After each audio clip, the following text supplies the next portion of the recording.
Hi, my name is Srikanth. మీరు చూస్తున్నారు మన channel my academy for maths. ఈ ఛానల్లో భాగంగా నేను 3 రకాలైన వీడియోలు అందించడానికి ప్రయత్నిస్తున్నాను. First one, high school mathematics syllabus of SCERT Telangana. And the second one, biographies of great mathematicians. Third one, awareness on competitive exams for high school students like Navodaya, Sainik schools, Polyset, TSRJC, etc. పిల్లలు, ఈరోజు టాపిక్లోకి వెళ్ళబోయే ముందు నా ఒక చిన్న request. ఎవరైతే విద్యార్థులు ఈ వీడియోని ఫాలో అవుతున్నారో వాళ్ళు ముందుగా ఒక రఫ్ నోట్ బుక్ని ఇంకా పెన్ లేదా పెన్సిల్ని పక్కనే పెట్టుకోండి. ఎందుకంటే ఈ టాపిక్ని చూసేటప్పుడు మీకు కొన్ని కీ పాయింట్స్ వస్తూ ఉంటాయి. వాటిని మీరు వీడియోని పాస్ చేసి ఆ బుక్లో ఎంటర్ చేసుకోవచ్చు. 9th class first chapter real numbers first exercise. ఇంతకుముందు వీడియోలో 1 to 7 రోమన్స్ చూశారు కదా పిల్లలు. ఇవాల్టి వీడియోలో 8 and 9 రోమన్స్ వివరించబోతున్నాను. జాగ్రత్తగా అబ్జర్వ్ చేసి నేర్చుకోండి. ముందుగా ఈ ప్రాబ్లమ్స్ నేర్చుకునే ముందు నేను ఇంతకుముందు చెప్పిన బేసిక్స్ని బాగా ఫాలో అవ్వండి. ఆ బేసిక్స్ నేర్చుకున్న తర్వాతనే ఈ లెక్కలు మొదలు పెట్టండి, లేదంటే ప్రాబ్లమ్స్ అసంపూర్ణంగా అర్థమవుతాయి. ఓకే, ఒకవేళ ఆ బేసిక్స్ ఫాలో అయ్యి ఉండకపోతే కింద డిస్క్రిప్షన్ బాక్స్లో వాటిని ఇస్తాను, వాటి ద్వారా ఫాలో అవ్వండి. ముందుగా ఆ బేసిక్స్ నేర్చుకొని ఈ లెక్కలు మొదలు పెట్టండి. టాపిక్లోకి వెళ్ళబోయే ముందు నా యొక్క పెద్ద రిక్వెస్ట్, నా ఛానల్ని ఎప్పటివరకు ఎవరైతే సబ్స్క్రైబ్ చేసుకోలేదో వాళ్ళు సబ్స్క్రైబ్ చేసుకొని పక్కనే ఉన్న బెల్ ఐకాన్ నొక్కండి. ఇలా బెల్ ఐకాన్ నొక్కడం వలన నా నెక్స్ట్ వీడియోస్ అన్నీ కూడా మీకు నోటిఫికేషన్ రూపంలో మీ నోటిఫికేషన్ బార్లో వస్తాయి. 8th Roman, express each of the following decimal numbers in p/q form. అంటే ఈ క్రింద ఇచ్చిన డెసిమల్ నెంబర్స్ని p/q ఫామ్లోకి మార్చాలి. ఇచ్చిన ఫస్ట్ నెంబరు 0.5 బార్. 0.5 బార్ అంటే ఏంటి? యాక్చువల్గా ఇది ఎటువంటి decimal? Non terminating and recurring decimal. మరి ఇటువంటి వాటిని p/q ఫామ్లోకి ఎలా మార్చాలి? దీనికి ఒక విధానం ఉంది. అదేంటంటే, ముందుగా ఇచ్చిన డెసిమల్ నెంబర్ని మనము p అనుకుందాం. Let p = 0.5 bar. ఇప్పుడు ఈ బార్ తీసేసి p విలువ ఏంటో రాద్దాం. p = 0.5555 so on. దీన్ని ముందుగా మనము 1 అనుకుందాం. ఇక్కడ ఎన్ని అంకెలు రిపీట్ అవుతున్నాయి? ఒకటే. ఒక దశాంశ స్థానం, ఒక డెసిమల్ ప్లేస్ మాత్రమే రిపీట్ అవుతుంది. కాబట్టి ఆ రిపీట్ అయ్యే దాన్ని మనం పీరియడ్ అంటాము. పీరియడ్ = 5. ఎన్ని రికర్ అవుతున్నాయి? ఒక డెసిమల్ ప్లేసే కదా, కాబట్టి పీరియాడిసిటీ = 1. ఓకే, ఇక్కడ పిల్లలు బాగా గుర్తుపెట్టుకోండి. పీరియాడిసిటీ మనకు 1 ఉన్నప్పుడు మనము పైన పేర్కొన్న ఈక్వేషన్ 1ని 10 పెట్టి మల్టిప్లై చేయాలి. అలా కాకుండా పీరియాడిసిటీ 2 వస్తే అప్పుడు మనము ఫస్ట్ ఈక్వేషన్ని 100 పెట్టి మల్టిప్లై చేయాలి. అంటే పీరియాడిసిటీలో ఎన్ని అంకెలు పెరుగుతూ ఉంటే అన్ని రెట్లు 10 times తోటి మల్టిప్లై చేసుకోవాలి.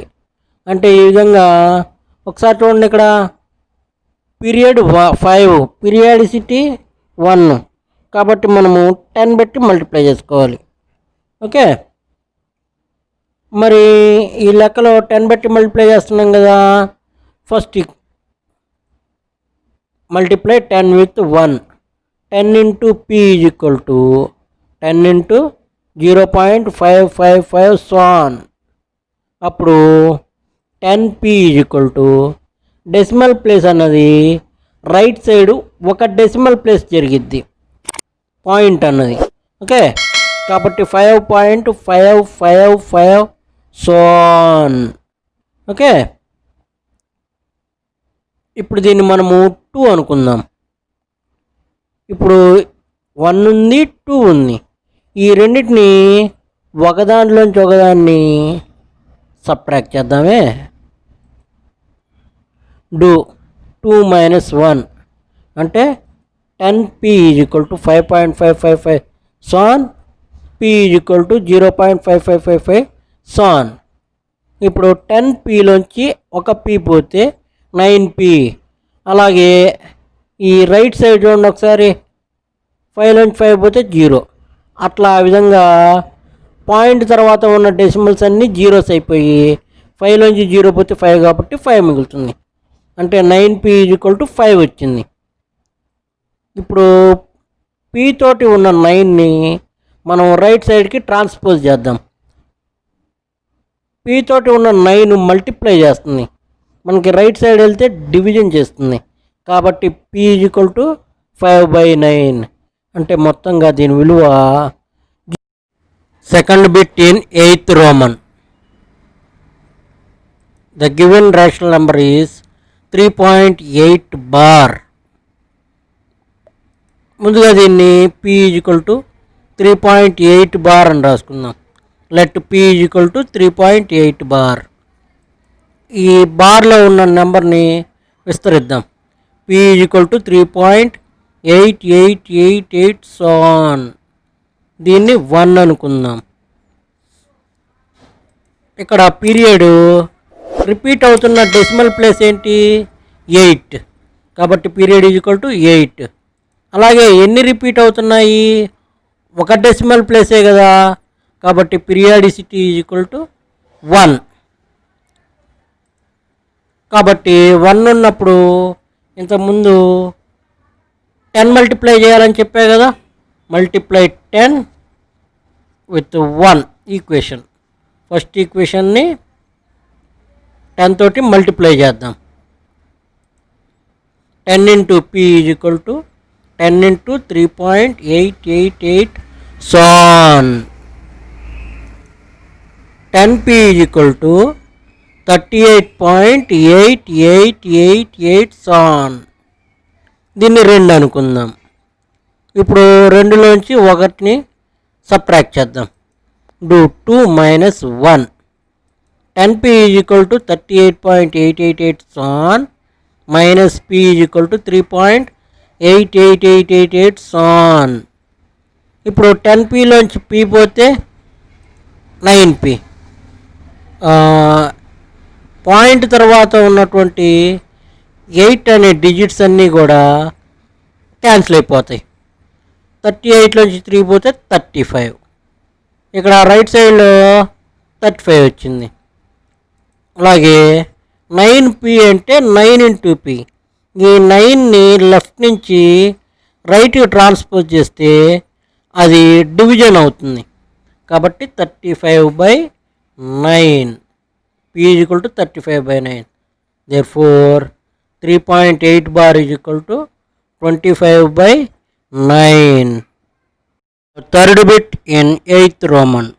The given non-terminating decimal is 0.36 bar. దీంట్లో బార్ కింద డిజిట్స్ మారాయి, గమనించారా? Number of digits. ముందుగా దీన్ని p అనుకుందాం. Let us suppose p is equal to 0.36 bar. ఈ బార్ కింద ఉన్న డిజిట్స్ని విస్తరిద్దాం.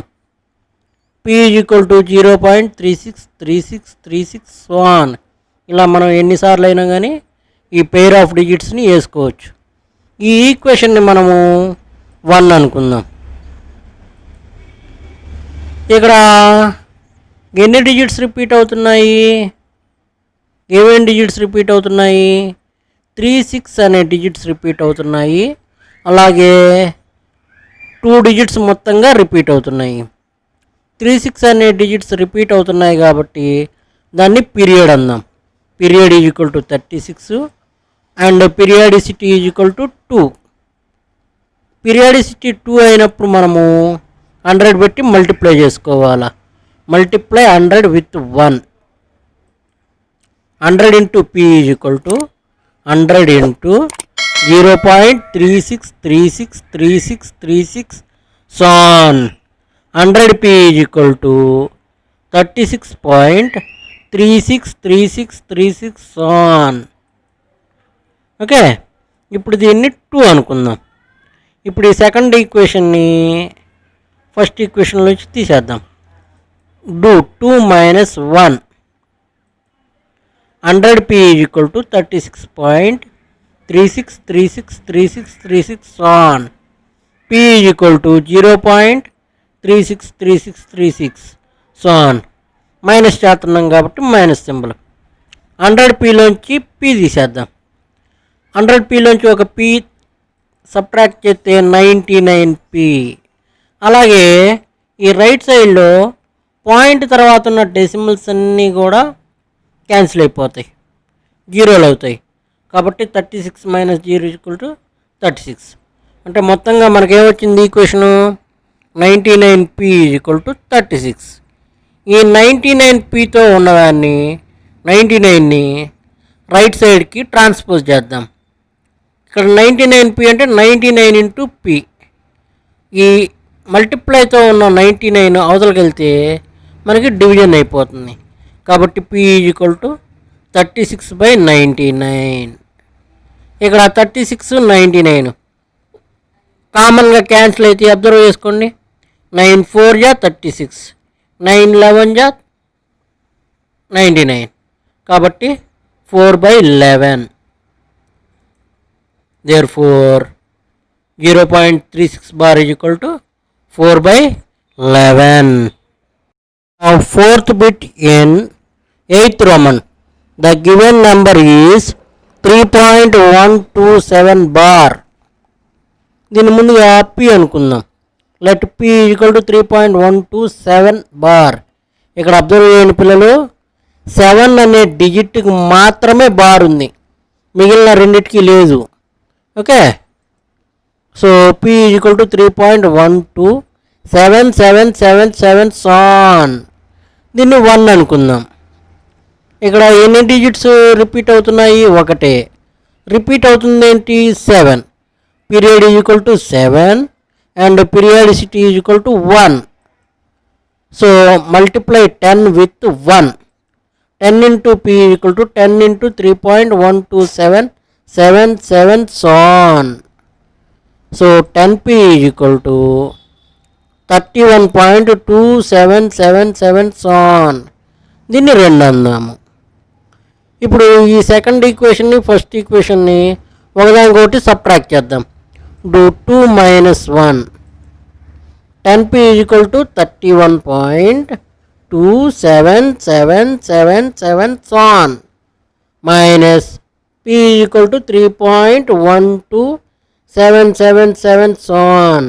సబ్ట్రాక్ట్ చేద్దాం. 10pలోంచి p పోతే 9p. అలాగే రైట్ సైడ్ ఒకసారి అబ్జర్వ్ చేయండి. 77 చివరి నుంచి వద్దాం. 770 770 770 అట్లా 4 స్థానాల వరకు జీరోనే. ఇప్పుడు 5వ ప్లేస్ చూడండి రైట్ సైడ్ నుంచి. 7 మైనస్ 2 5. 2 మైనస్ 1 1. ఆ తర్వాత డెసిమల్ పాయింట్కి లెఫ్ట్ సైడ్ చూడండి. 31 మైనస్ 3 ఈక్వల్ టు 28. అంటే మొత్తంగా మనకేమొచ్చింది? 9p equal to 28.150.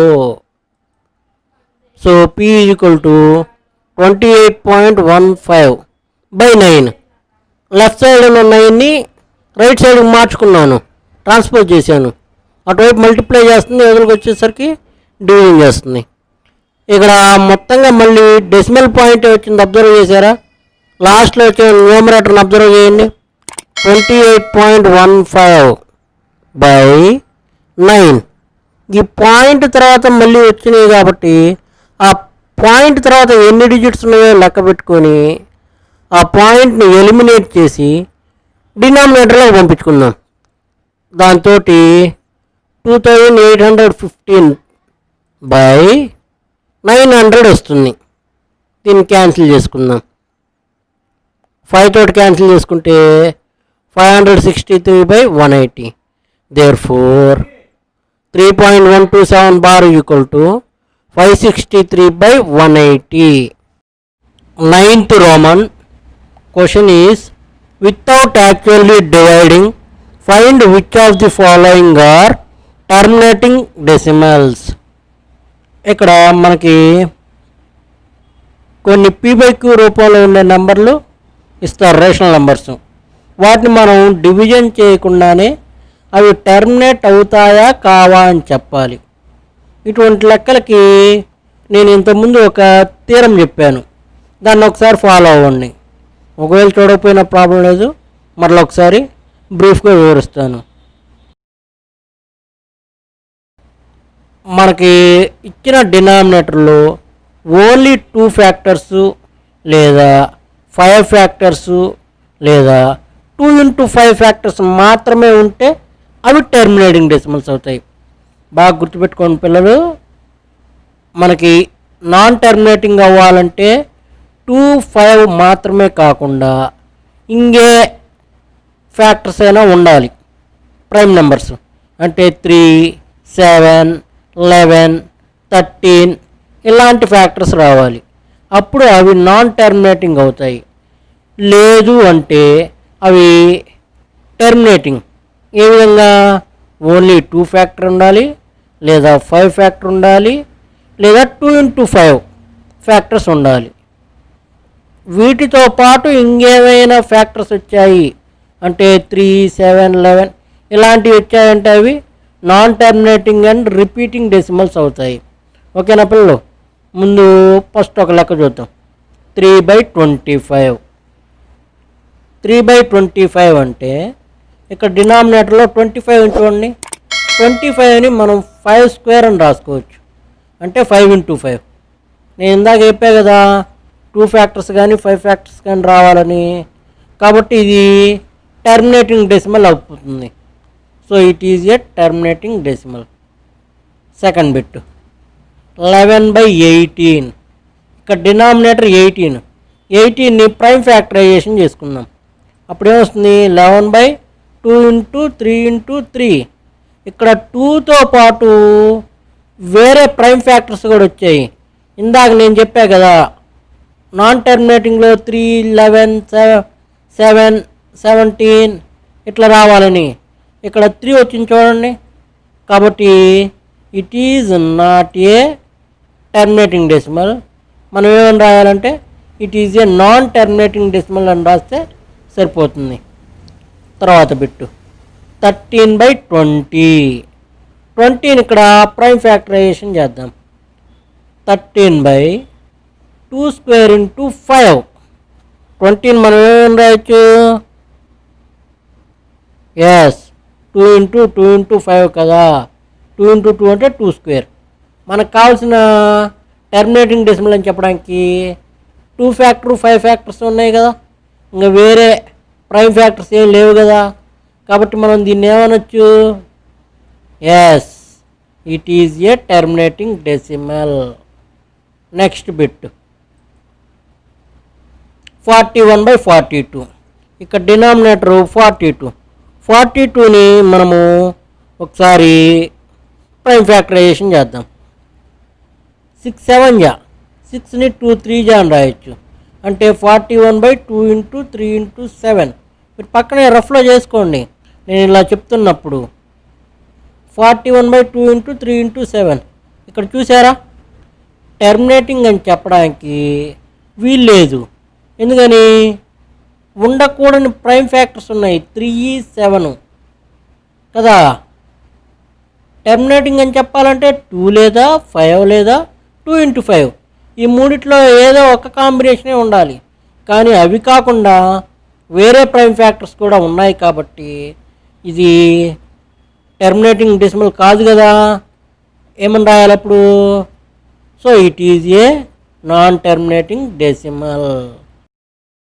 ఈరోజు టాపిక్ చూశారు కదా స్టూడెంట్స్, మీ ఒపీనియన్ని కింద కామెంట్ సెక్షన్లో కామెంట్ చేయండి.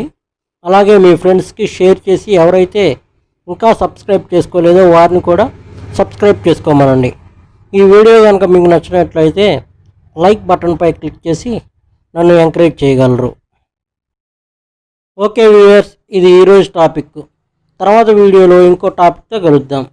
నెక్స్ట్ టాపిక్ లింక్ని కింద ఉన్న డిస్క్రిప్షన్ బాక్స్లో ఇస్తాను. దాని ద్వారా మీరు నెక్స్ట్ టాపిక్లోకి వెళ్ళిపోవచ్చు.